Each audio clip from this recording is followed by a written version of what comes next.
Many years ago, when we were still simple boys and girls, Computer Gaming World did an extensive feature on genres in video games. One key issue focused on role-playing games and noted that they were perhaps the most difficult genre to create a compelling game for. Almost 2 decades later, and that really hasn't changed. Final Fantasy XV took nearly a decade and a rebranding to finally release. Developing a compelling MMORPG, whether it's a shared world shooter like Destiny or a swords and sorcery epic like Guild Wars 2, takes an enormous amount of time and resources. Even a single expansion in your typical action RPG takes years to release, as Reaper of Souls releasing 2 years after Diablo 3 would indicate. But where did it all begin? Role-playing games didn't suddenly materialize into existence. Square Enix, Bethesda Softworks, Atlas, Blizzard Entertainment, BioWare, and even Game Freak didn't just become some of the best RPG developers overnight. So how did it all happen? The genesis of role-playing games happened across 2 major fronts, the United States and Japan. In the 1970s, dungeon crawler roguelikes running on university computers with Unix were the earliest of RPGs. Though Dungeons & Dragons debuted in 1974 as a popular pen-and-paper role-playing series for tabletop groups, Dungeon in 1975-76 would attempt to translate that formula into a computer space. It didn't take long for other dungeon-type titles like Orthanc in 1978 and Avatar in 1979, running on the Plato mainframe system, to follow suit. By 1980, RPGs began taking cues from text-based adventures and evolving their stories. Akhlabeth World of Doom, which later gave rise to the Ultima series, and Wizardry are perhaps the best examples. In fact, it wouldn't take long for Ultima creator Richard Garriott to build the series into an RPG juggernaut. Ultima 3 Exodus in 1983 is thought to be the first modern computer RPG. By Ultima 4 Quest of the Avatar, Western RPGs were already incorporating chivalry and morality systems while exploring complex social issues. So influential was Ultima that it would actually play a role in how console RPGs like Dragon Quest were made. Wizardry took a different route and pioneered a different point of view, quite literally. It adopted a first-person perspective, and in Wizardry 4, you could actually play as the main antagonist. Meanwhile, in Japan, the RPG industry was busy creating a number of different computer RPGs. One of the earliest was Koei's The Dragon and the Princess, released in 1982 for the PC 8001. It managed to combine text-based adventure elements with tactical turn-based combat. Tactical RPGs owe a lot to Bokosuka Wars from Koji Sumi, since it was the first game to really blend strategy with role-playing, and a bit of action as well. Nobunaga's Ambition from Koei would further build off this trend in 1983 by introducing management elements and grand strategy, similar to what you see in Risk or even Hearts of Iron. However, Nihon Falcom's Dragon Slayer arguably made the biggest impact. Released in 1984, it was the first action RPG in the world, allowing players to traverse into dungeons and hack and slash monsters to bits. Tower of Druaga, which also released at the same time, is considered the other side of the action RPG coin, and together, both games would influence an entire generation of games like The Legend of Zelda and Weiss. Dragon Slayer's success would continue in 1985 with Dragon Slayer 2 Xanadu, which became a bestseller on PC at the time. It was one of the first games to incorporate a karma meter, which would keep track of the heinous acts that players committed. Dragon Slayer would eventually influence 2 major JRPG franchises in the coming years, namely Final Fantasy and Dragon Quest. Franchises like Dragon Slayer and Hydlide would continue their dominance through the 80s, while other developers like Arsys Software would introduce innovative titles like Star Cruiser, combining FPS, flight sim, and RPG elements into a package with 3D graphics. 1986 brought Enix's Dragon Quest to the forefront, and along with featuring easier-to-understand systems, the classic Princess to be Rescued, and non-linear gameplay, it introduced emotional storytelling and side quests that no longer felt isolated from main missions. The success of Dragon Quest at the time was so insane that people would skip school and their jobs to acquire a copy on launch day, forcing the government to place restrictions on the overall timing and location of its release. Squaresoft was around, creating RPGs like Genesis Beyond the Revelation in 1985, Cruise Chaser Blasty in 1986, and Cleopatra no Maho in 1987, but it hadn't quite made its mark on the industry just yet. Atlas had entered the fray with digital devil story Megami Tensei in 1987, bringing a more science fiction horror element to JRPGs while also incorporating a monster catching feature. Sega also debuted Phantasy Star in late 1987, and it would be one of the few games at the time to feature a female hero as its protagonist. Final Fantasy debuted in the same year and became one of the 2 pillars of JRPGs for years to come. It introduced a number of tropes like character creation, the ability to travel with different vehicles like airships, and the classic turn-based battle interface where enemies would appear on the left and party members appear on the right of the screen. The success of Final Fantasy was such that it was enough to save Squaresoft from bankruptcy.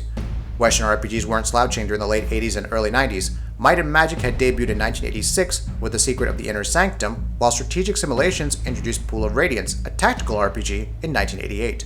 Interplay was also batting high, with hit releases like The Bard's Tale and Wasteland, which would shape Fallout in the coming decade. Stormfront Studios brought one of the earliest examples of an MMO to gaming with Neverwinter Nights in 1991. While Japanese RPGs would begin to truly thrive from the 90s onwards, Western RPGs started to decline. Higher development costs led to increased delays, and other genres like flight sims and RTS games would offer strong competition. JRPGs were also offering strong competition due to the dawn of console RPGs. That domination would transcend new boundaries when Final Fantasy VII released for the PlayStation 1 in 1997. This isn't to say that Western RPGs were dead. System Shock, despite its lack of initial success, saw great critical acclaim in 1984, offering perhaps the best combination of FPS RPG gameplay. Blizzard would unleash Diablo in 1996, throwing in procedurally generated levels, addictive hack-and-slash elements, and loot-driven gameplay with minimal story elements. Interplay was still doing great, with the release of awesome games like Fallout and Fallout 2, both developed by Black Isle Studios. Planescape Torment in 1999 also avoided the D&D-infused games of the time by offering some of the best writing in an RPG yet. Dungeons & Dragons weren't gone by a long shot though. A little-known company called BioWare had been building up its reputation with Baldur's Gate and its expansion, Tales of the Sword Coast. Sadly, Interplay would eventually close down, resulting in the cancellation of Black Isles Torn. The JRPG juggernaut was only just getting started though. Final Fantasy VII raised the bar for the genre with its production values, cinematics, and hours of gameplay spread across multiple discs. It introduced a whole new generation of gamers to Final Fantasy and would serve as one of Squaresoft's biggest properties till this very day.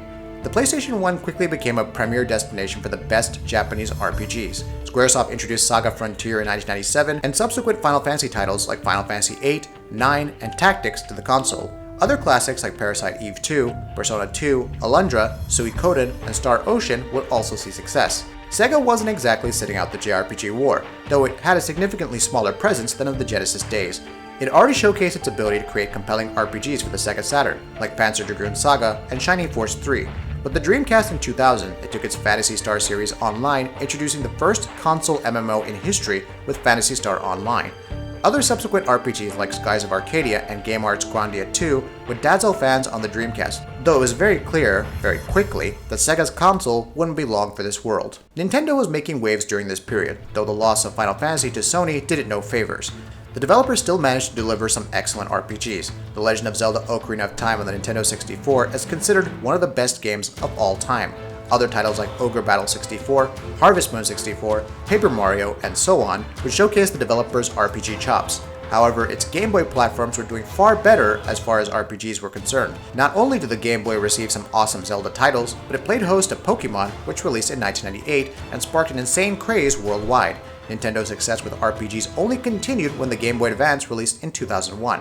Titles like Castlevania, Golden Sun, Mario & Luigi, Final Fantasy Tactics Advance, Summon Night, Lunar Legend, and so on and so forth helped drive the Game Boy Advance's 81.5 million sales. Squaresoft merged with Enix in 2003, but still remained a major player in the JRPG market with the PlayStation 2 era. Final Fantasy X arrived in 2001, and Final Fantasy XI in 2002 would be the developer's attempt at creating an MMO within its vaunted universe. Final Fantasy X-2 in 2003 would break convention from the series and become the first real sequel to an established universe. During this time, other games like Shin Megami Tensei 3 Nocturne, Shadow Hearts, and Dragon Quest VIII would showcase the power of the PS2's RPG lineup. It also didn't hurt that the platform received the Kingdom Hearts series, Dark Cloud and Dark Chronicle, Valkyrie Profile, Odin Sphere, and an endless barrage of Shin Megami Tensei titles, including the awesome Persona 3 and 4, Disgaea, Xenosaga, and honestly, the list just keeps going. A special note on the massively multiplayer RPGs, especially on PC. They weren't exactly at their peak. Ultima Online was compelling, but littered with bugs. Nonetheless, it was the first of its kind in 1997. Richard Garriott pretty much coined the term and attracted a strong following. That would be until Sony Online Entertainment, now the Daybreak game company, stole many a gamer's heart and soul when it released EverQuest in 1999. There wouldn't be too many MMOs that really captured the collective attention of the masses, though a fair number of them, like Asheron's Call, Lineage, RuneScape, despite its hardcore fanbase that exists even till today, did have a decent impact. Even Star Wars Galaxies found a pretty good audience in 2003, but nothing could quite beat World of Warcraft when it debuted in 2004. Going back to Western RPGs, it's safe to say that they had seen better days. All was not lost though. BioWare cranked out Baldur's Gate 2 Shadows of Amn in 2000 and followed it up with an incredible expansion in 2001 with Throne of Bhaal. It then turned its sights to reviving Neverwinter Nights in 2002 and offering a strong set of tools for players to create their own worlds and D&D-like scenarios. From here, it was plain to see that BioWare would become a staple in the RPG industry. The developer's ability to deliver detailed worlds with amazing characters and writing was fully realized with Star Wars: Knights of the Old Republic in 2003. The bridge between D&D and action RPG was still maintained, but BioWare was beginning to transition towards a more character-driven style of gameplay with a heavy emphasis on action. This style of gameplay would define the developer's games over the next decades, starting with Jade Empire in 2005 and thus building its two most successful franchises, Mass Effect and Dragon Age. Another key player was Bethesda. The developer had shown its potential with Daggerfall in 1996, but took things to a whole new level with The Elder Scrolls III: Morrowind in 2002. The large, expansive world, ability to create and customize one's character as they saw fit, and the ability to pretty much do anything would establish Bethesda's RPGs as some of the best. The Elder Scrolls IV: Oblivion in 2006 took the franchise to even greater heights, only eclipsed by The Elder Scrolls V: Skyrim in 2011. In the interim, Bethesda had purchased the Fallout franchise from Interplay and released Fallout 3 in 2008. Obsidian Entertainment also rose up during this time frame and would develop Star Wars: Knights of the Old Republic 2 and Neverwinter Nights 2 for BioWare, Fallout New Vegas for Bethesda, Dungeon Siege 3, and eventually brought out an original IP with Alpha Protocol in 2010. The developer would eventually make its mark in 2015 with Pillars of Eternity. As time went by, Western RPGs would see an amazing range of titles. Perhaps the most well-known was The Witcher, which began in 2007, attained true success with The Witcher 2: Assassins of Kings in 2011, and The Witcher 3: Wild Hunt in 2015. There would be a resurgence of computer RPGs in this era, as well as with games like Divinity: Original Sin, Wasteland 2, Shadowrun Returns, Shadowrun Hong Kong, and XCOM. Even Diablo made a return in 2012 with Diablo 3, though the game only really became great with Reaper of Souls in 2014. Other Diablo clones quickly gained popularity, most notably Torchlight and Path of Exile. The Borderlands franchise took that style into the first-person shooter genre with great results. The Deus Ex franchise, which debuted in 2000, was revived in 2011 with Deus Ex: Human Revolution. Japanese RPGs would see a decline of sorts around 2008, most notably due to the underwhelming Final Fantasy XIII series and the initial failure of Final Fantasy XIV. Other titles didn't exactly excite players either, despite solid efforts like The World Ends With You. It also didn't help that titles like Final Fantasy Versus 13 faced numerous delays. Pokémon, Tales of Vesperia, Monster Hunter Tri, Ni no Kuni, and Valkyria Chronicles found their supporters, but during this period it was about Fallout, Mass Effect, The Elder Scrolls, and World of Warcraft. The JRPG industry did manage to bounce back thanks to Xenoblade Chronicles and the Dark Souls franchise. In fact, From Software's hack-and-slash titles had gained a handsome following from Demon's Souls' release on the PS3. What's next for the RPG industry? We're still seeing titles like Tokyo Mirage Sessions and Fire Emblem Fates from Japan, while Final Fantasy XV is due to release in September. Some of the most popular RPGs in this day and age are online, including Destiny, Tom Clancy's The Division, World of Warcraft, and Guild Wars 2. The future seems fairly bright with Mass Effect Andromeda, Deus Ex: Mankind Divided, Persona 5, Torment, Tides of Numenera, The Bard's Tale 4, and much more. Role-playing games have had their ups and downs throughout the years. They're still some of the toughest games to develop, but they also present some of the most memorable stories and tales of heroism. Whatever may happen in the years to come, there will always be a new legion of role-players set to take up their digital swords and/or guns to fight the good fight. And that wraps it up. What are your thoughts about this? Let us know in the comments below. And if you enjoyed this video, please like and share it on Twitter and Facebook. And why not consider subscribing? We upload some really cool videos almost every day. Thank you for watching this video, and happy gaming!